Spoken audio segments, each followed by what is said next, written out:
I'm Sloan Matthews, 35, a strategy consultant who kept my parents' house running for a decade, only to be written out of their will like a footnote they regretted. I didn't find out through a fight or a phone call.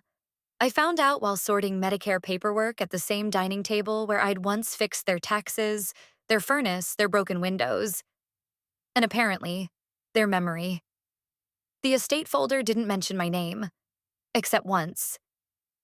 We trust she will understand. They trusted I'd stay quiet. What they didn't expect was that I'd stop holding up the house they let rot around me. If any part of that sounds familiar, you're not alone. I didn't share this to get even. I shared it so someone else out there finally stops apologizing for walking away. I came home to scan Medicare paperwork. I found a will that erased me. The house hadn't changed. Same faded beige siding, same hum of the air vents struggling against the October chill, same smell of lemon cleaner mixed with something more stale. I walked in, set my coat on the banister like I always did, and headed to the dining table, where a mountain of unopened mail leaned like a weary soldier. A post-it note sat on top. Sloan, can you handle the Medicare claims again? Of course I could. That was the point. Mom's voice echoed in my head as I sat down. You're strong, Sloan. You've always had enough. She'd said it last Christmas when I gave her a cashmere sweater I thought she'd love. She smiled, thanked me, never took it out of the box. I slid a half-finished sandwich aside and began organizing the papers. Insurance forms, pharmacy receipts, bank letters. My father's slanted signature scribbled in the margins of some. After 40 minutes, I reached for a thick cream folder wedged beneath a stack of flyers. Estate plan. Final copy. The label read. My breath paused. I opened it. The language was typical. Legal, formal, cold. Assets, properties, bonds. It was all listed. And all of it, every single item was assigned to Ethan. I flipped the pages back and forth. My name appeared once. To our daughter, Sloan Matthews, we extend our gratitude and trust she will understand our decision. Gratitude. Understanding. No inheritance. No mention of the care I'd given. The weekend spent driving them to doctor's appointments, the tax filings, the repairs, the endless support. I sat there in the soft yellow light of the dining room, the curtains fluttering gently in the breeze from the cracked window behind me. Outside, brown and orange leaves skated across the sidewalk, restless and forgotten. I found my father in the den, staring blankly at a muted news segment about grain prices. Dad? I said, holding up the folder. My voice was even. Too even. He looked over, eyes tired. You've read it then, he said, as though I'd stumbled across an old grocery list. You've always done well, Sloan. Ethan needs it more. I didn't argue, because I knew what arguing would get me. An awkward silence. A shrug. A woman's voice eventually from the kitchen. Don't upset your father, Sloan. So I nodded and walked outside. The porch swing was still there. Wooden slats worn but intact. I'd fixed that swing when I was 17. Dad had said he'd get around to it. He never did. So I had. New bolts, fresh paint, a quiet Saturday morning with a drill and no one offering help. I sat down, folder still in hand. The porch creaked, protesting my weight. They chose, I muttered. So will I. The wind picked up, dry and bitter, rustling the leaves like dry paper. I reached for my phone, opened my calendar, scrolled to the weekly reminder that blinked at me like a naive, loyal dog. Send utilities deposit. Parents. I hit delete. They didn't notice I'd stopped. Not at first. I sat in my apartment, letting the quiet settle over everything like a clean sheet. No buzzing notifications, no urgent calls, no passive-aggressive guilt in the form of group chats. The city below moved in its usual rhythm. Sirens far off, the hum of traffic, someone's dog barking 2 floors down. But inside it was still. My apartment had always felt deliberate. Neutral walls, clean lines, nothing too sentimental. The only photograph on display was from a hiking trip with coworkers. Smiles all around, no blood ties. Every family emergency used to find its way to me, not because anyone asked, but because it was assumed. If the pharmacy delayed mom's cholesterol meds, I fixed it. If the basement flooded, I called the plumber. When Ethan cracked the bumper of Dad's car, I paid for the repair. Always quiet, always clean, always on time. This week, I didn't. I opened the banking app and paused before tapping Cancel Recurring Transfer. A simple move. Anticlimactic. I canceled the mortgage help, prescription autopay, grocery deliveries. I stared at the empty confirmation screen. No confetti, no fanfare. Just a subtle absence. On day 3, I passed the time reading, walking to the lake, watching the leaves scatter like spent coins across the pavement. I found that I slept longer now. No tightness in my chest, no instinct to check my phone at 2 a.m. to see if anyone needed something they should have planned for themselves. Day 5. A text from Mom. How's work, sweetie? Weather's turning. Stay warm. No mention of anything else. I stared at it for a moment, thumb hovering over the reply button. Then I pressed the side of the phone and the message vanished into standby mode. Day 7. My father sent a photo of a water bill. No message. Just the image. Not even hi. I deleted it without opening the attachment. Day 8. Ethan posted on Facebook. I hadn't unfollowed him, though I rarely checked. This time it popped into my feed uninvited. Funny how love fades when money stops. 12 likes. 1 comment. Hope you're okay, bro. I didn't like, didn't reply, didn't even feel anything. That night, I opened the fridge. A single bottle of white wine. I poured myself a glass, sat on the sofa, and let the quiet wrap around me again. And then it came. A Venmo request. $1,742. Label. Property tax plus late penalties. No message, no apology. Just a demand sent under the sterile blue of the app. I stared at it for a long moment. Not because I was surprised, but because I wasn't. I clicked decline. Waited. The request disappeared. That's when I knew they hadn't noticed me. Only the money. I kept that house running for a decade. All I had to do now was stop. They say nothing collapses overnight. That's only true when you haven't been the one holding up the beams. When you remove your hands, gravity doesn't wait. It began with dishes. At least, that's what the first photo showed. A blurry snapshot of the kitchen sink posted on Mom's Facebook. Piles of unwashed plates and coffee mugs, dim lighting, a caption that read, "Sometimes a house doesn't feel like home anymore." 5 comments. 3 hugs. 1. Hang in there, Maggie. You're stronger than most. I scrolled past it at first. Let them have their theater. Let them craft their stage. I flashed back to Christmas 4 years ago. Ethan had been hiking in Arizona, trying to find clarity after quitting a job that never required much from him. Meanwhile, the furnace at home had died in the middle of a brutal cold snap. I paid the $3,200 invoice without blinking. Never even told them. The next day, Mom left a tray of cookies at my apartment door. No note. By mid-November, the Matthews house had begun to come undone. Quietly, then all at once. Utility bills stacked up on the counters. The leaves outside turned brown, then black from rot. My parents stopped answering numbers they didn't recognize. Still, none of them reached out.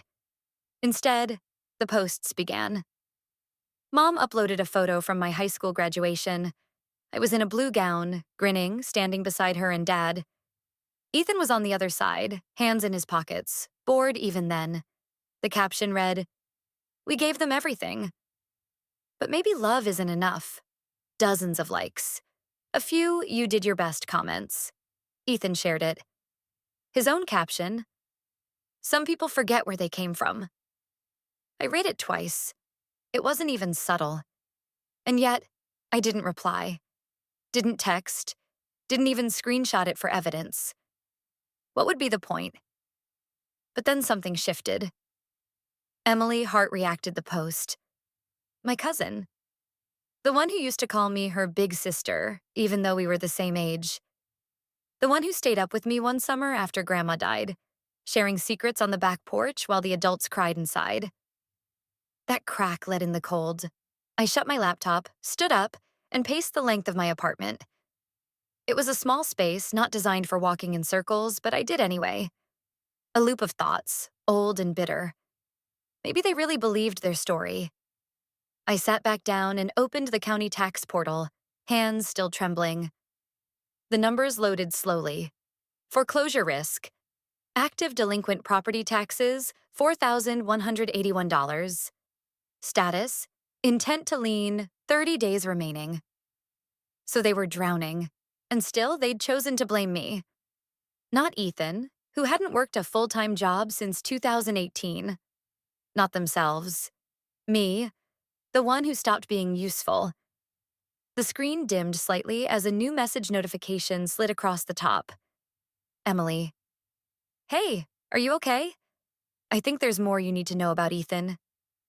I stared at it, then typed back, let's talk. They thought I'd stay quiet, but Emily saw what I wasn't supposed to. The wind clawed at the cafe windows like it had unfinished business. Inside, the lights were dim, the heating slow to catch up. I chose the farthest booth, ordered a black coffee I didn't want, and waited. Emily arrived 5 minutes late, her backpack slung over one shoulder, face half hidden in a scarf. She looked around nervously, then spotted me and walked over without smiling. She sat down and said nothing for a few seconds, just unzipped the backpack and started pulling out folders. Manila, fraying at the edges. Her hands shook. I wasn't supposed to keep these, she said finally, laying them between us like weapons she didn't want to use. I could get fired, but I couldn't not show you. I didn't touch them yet. I just looked at her. She took a breath. You remember I interned at Foster and Langley? The estate firm? I nodded. Well, Ethan's the one who came in to handle the updates. He was smug about it, like he was the only grown-up in the room. But something felt off. So I ran a back-channel audit after I left. Quietly. I still hadn't said a word. My coffee sat cooling. She flipped open the first folder, a printed transaction log. Dates, amounts, red underlines. $85,000, she said. Life insurance from your mom's policy. Withdrawn 3 days after she was hospitalized. I read the line again, then again. Emily pulled out the next page. An email chain, printed in grayscale. Ethan's address. The subject? Request for expedited release. One line stuck out in the middle of the thread. Just process it fast. My sister's not involved in this. The cup warmed my hands, but I couldn't feel it anymore. Emily kept talking. There's more. She hesitated. What's the signature on the will? Your mom's? I looked up. She signed with her left hand, while on sedatives. I found the nurse log. She couldn't even hold a fork that day. She took out her phone, tapped quickly, and turned the screen to me. An image filled the frame. The signature was shaky, slanted. Beside it, a date. I remembered that date. I was at the hospital that afternoon, sitting at the foot of Mom's bed as she mumbled about church flowers and cinnamon rolls. Emily lowered the phone. Her voice softened. That's not love, Sloan. That's legal manipulation. I didn't cry, didn't shout. I just stared at the folders between us like they were burning slowly. Then I reached for my phone, opened Facebook, typed a single sentence. Not all stories are meant to stay silent. I attached the screenshot of the transfer record. No caption, no tags, just truth, laid bare, and hit post. I didn't bring anger. I brought receipts. The Civic Center looked smaller than I remembered. Sterile walls, cheap carpet, those familiar folding chairs that pinched your fingers if you weren't careful. Outside, snow dusted the parking lot, soft and insincere. Inside, the air felt heavy, thick with stale coffee and the faint tang of disappointment. Room 2 was already packed when I stepped in. Mom stood behind a table draped with a community outreach banner, her fingers clutching a printout too tightly. Dad was beside her, nodding slowly as she spoke. Their clothes were tidy, their expressions somber. A woman in a red coat whispered something and scribbled on a notepad. Press, probably. A laminated housing emergency assistance agenda rested on each chair. "We're just trying to hold on," Mom said, voice tight. "Our daughter, Sloane, cut off everything. We didn't want to ask for help, but we're desperate." Sympathetic murmurs. A man in a Lions Club vest patted Richard's shoulder. Ethan sat 2 rows away, wearing an olive pea coat like he'd bought it just for the occasion.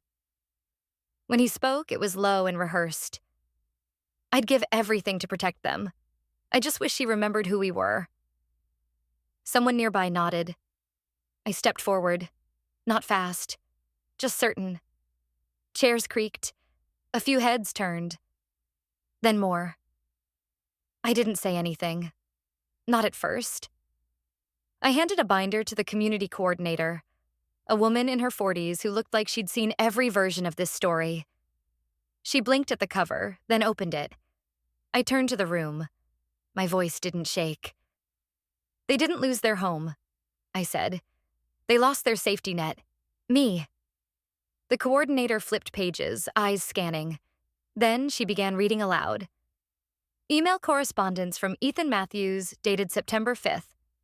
Just process it fast. My sister's not involved in this. Bank transfer logs totaling $85,000 from Maggie Matthews Life Insurance, withdrawn days after her hospitalization. Audio transcript. Recorded call from Ethan to Foster and Langley requesting urgent policy liquidation." Gasps. A chair scraped against the floor. Someone dropped a paper cup. I walked over to the projector screen and tapped it once. The assistant plugged in a laptop. I clicked through 2 images. Slide 1. Maggie's signature on her driver's license, neat and fluid. Slide 2. The signature from the will.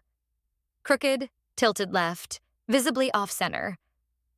"She signed that," I said, with her non-dominant hand, while sedated. Ethan delivered the papers. The firm processed them without verifying her condition. Silence. I turned around. Let them look at me. "The truth isn't loud," I said. "It's just hard to look at." No applause, no outrage, just quiet. Then a shift. A woman in the 2nd row slowly put her phone down. A man beside her whispered something. A community rep scribbled notes. The Lions Club vest man leaned forward, brow furrowed. Ethan looked like he was melting from the inside out. His hands trembled in his lap. Richard opened his mouth, but the words came out like dust. "We raised you." I looked at him, then at Mom. And I said it clearly, so no one would mishear.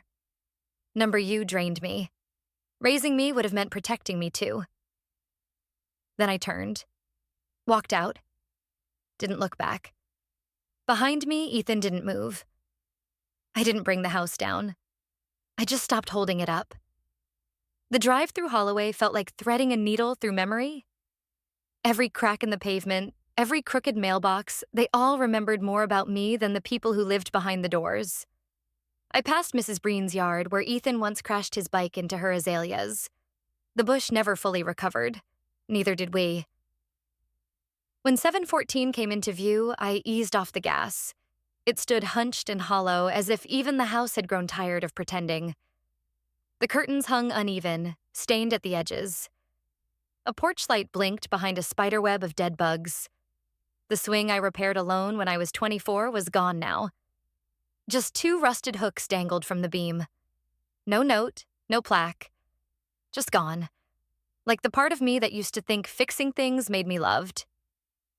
A for sale sign leaned to the left, coated in snow, its contact number fading from sun and silence. I didn't park. I didn't need to. I'd already left years ago, the moment they mistook my silence for agreement. My hands didn't shake as I drove away. Back in Chicago, the city glittered in quiet surrender.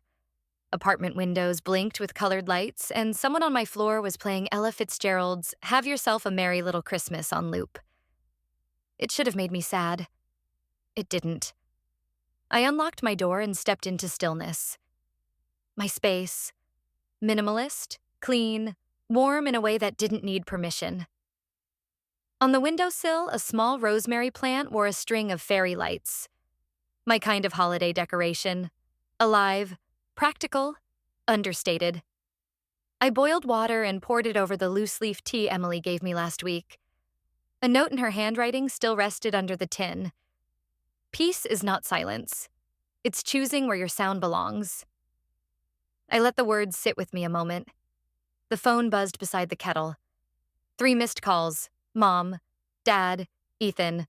No voicemails, no words. Just attempts. Late ones. I stared at the screen. Not with anger, not even bitterness. Just observation. The kind you'd give a museum exhibit. A rusted key behind glass. Once vital. Now irrelevant. I didn't press play. Didn't call back. Didn't wonder what they said. I opened the calendar app. A single alert blinked near the top. Call Mom for holiday check-in. I held it. Tap. Delete. Delete future events? Yes. There was no ceremony to it. No final gasp. Just a small weight lifted. Like finally exhaling after holding your breath through someone else's grief. I wrapped myself in a fleece throw, opened my laptop, and closed it again without logging in. No emails, no documents, no obligation tonight. The tea was warm, the lights low. Peace, it turned out, had a temperature. And this was it. Snow flurried gently beyond the glass. On the street below, taillights smeared red against slush. Someone laughed through the walls. Probably the couple across the hall with the new puppy. The world didn't need me to hold it up tonight.